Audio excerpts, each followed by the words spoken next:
Under a pyramid in Mexico, sealed in the dark for 1,800 years, there are pools of liquid mercury, and nobody can tell you why.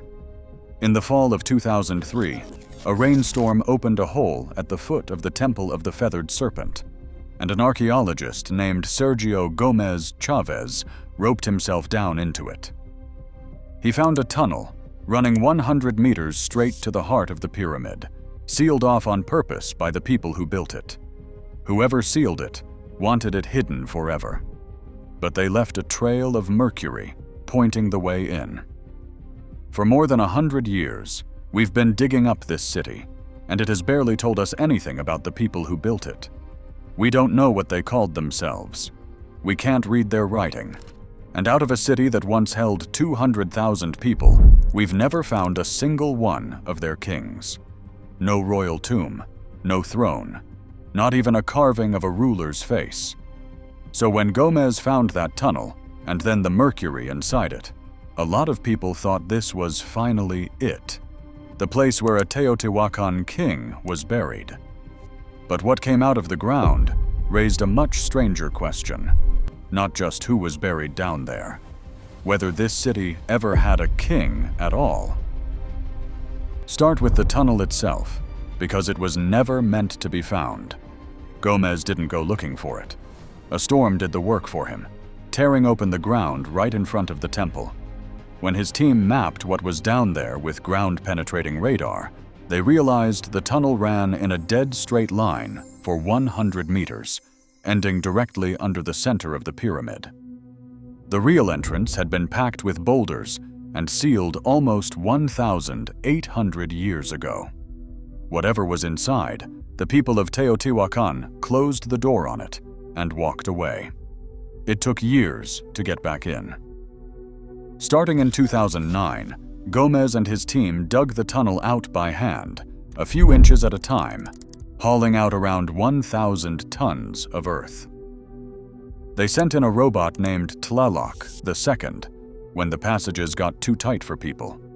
And the deeper they went, the clearer it became that this was no mine, no drain, no storage room. It was built to feel like another world. The workers had ground up a glittering mineral called pyrite and dusted it across the walls and the ceiling, so that in torchlight, the whole tunnel would have shimmered like a sky full of stars. 40 feet underground, they had built themselves a night sky, and they filled it with offerings, somewhere around 50,000 of them, packed into the tunnel like a message meant for the gods.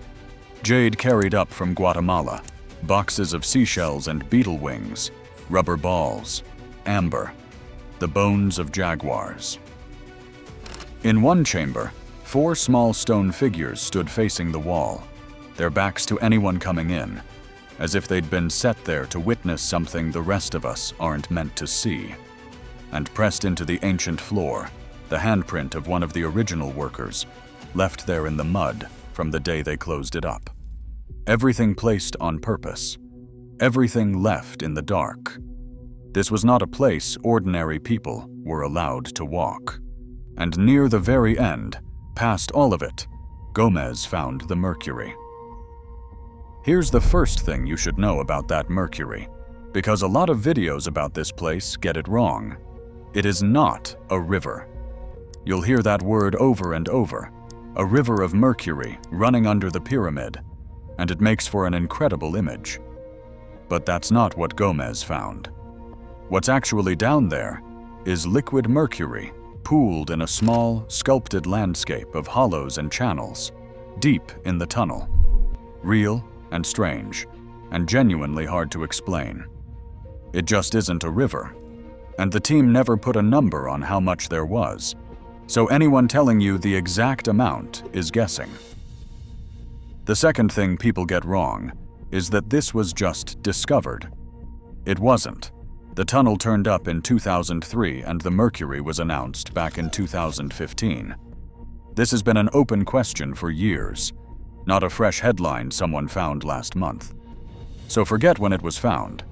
The question that actually matters is why? Why would anyone drag liquid mercury, one of the most toxic substances they could get their hands on, down into a sealed tunnel under their holiest temple? This is a metal that poisons you slowly. Its vapor alone can wreck the nervous system. Handling it in a cramped tunnel by torchlight would have been dangerous even for the people who put it there, which tells you how badly they wanted it down there. And they didn't have it lying around. They made it, and they made it from something sacred. They took cinnabar, a blood-red mineral they ground up to paint the bodies of their dead, and they roasted it until it sweated out this shivering silver liquid. So the mercury wasn't just a metal to them. It came from the same red powder they used to send their most important people into the afterlife. Down in that tunnel, under the pyrite stars, those pools of mercury may have been standing in for water. An underworld lake. A river for the dead, the way the Greeks imagined the Styx. Annabeth Hedrick, who studies this culture, put it plainly. To them, a mirror-bright surface like that was a doorway into the supernatural. Now you'll see people in the comments swear the mercury was for extracting gold. It's a good guess. It's also wrong, at least here. Pulling gold out of ore with mercury is a trick the Spanish brought over more than 1,000 years later, in the 1500s. Teotihuacan wasn't a gold city, and nobody there was running a refinery under a pyramid. Whatever the mercury was for, it was about the sacred, not the practical. Which brings us back to the biggest question of all. If this tunnel was a doorway for the dead, dressed up with a night sky and a lake of mercury, then it was built for someone. So where is the body? So they kept digging, past the 50,000 offerings, past the mercury, all the way into the 3 chambers at the very end of the tunnel. And they found no body, no king, no coffin, nothing that was ever a person, except a few scraps of skin that might not even be human. The tomb everyone was waiting for simply wasn't there. Not in the part they've cleared, anyway. 3 chambers at the end are still choked with rock and dirt, still unopened, and Gomez has always believed a ruler could be waiting inside one of them. But maybe not. Because in more than 100 years of excavating this entire city, no one has ever found a single one of its kings. Nothing. No tomb, no palace, no carved face with a name beside it, the way the Maya left behind for their god kings just a few hundred miles away. A city of 200,000 people with no king at all. That should sound impossible, and to a lot of archaeologists it does. If you're into questions like this one, do me a favor and hit subscribe. We chase down one of these buried mysteries every week. Now that empty tomb only gets stranger once you understand who these people actually were. Because we don't even know who they were. The ones who dug this tunnel and sealed it left no name for their own city. Even the word Teotihuacan is borrowed. The Aztecs gave it to the ruins centuries later, after stumbling onto them long after everyone was gone, and decided a place this size could only have been raised by the gods. They called it the place where men become gods. At its height, this was one of the biggest cities on the planet, bigger than anything in Europe at the time, home to as many as 200,000 people. And then, around the year 550, the center of it was deliberately burned. The great monuments torched, the statues smashed. Maybe an invasion. More likely the people turned on their own rulers. Either way, the city went quiet, they walked away, and they never came back. And they never told us who was in charge. That missing ruler has split archaeologists into 2 camps, and it's a deep split. On one side, people like Saburo Sugiyama argue there had to be a powerful king. You don't plan a city this precise, this controlled, and carry out mass human sacrifice without one person at the top. And there was sacrifice here. When they built this very pyramid, they buried around 200 people in its foundations. many of them warriors with their hands tied behind their backs. You don't do that unless somebody has the power to command it. On the other side, people like David Carballo and Linda Manzanilla point at everything that's missing. No king's face on the walls, no king's name in the writing, no king's tomb anywhere in the city. Carballo points out something subtle. When Teotihuacan painted people, it painted their costumes and headdresses in obsessive detail, but almost never their individual faces, as if the role mattered and the person didn't. A kingdom doesn't usually hide its king like that, so maybe there wasn't one.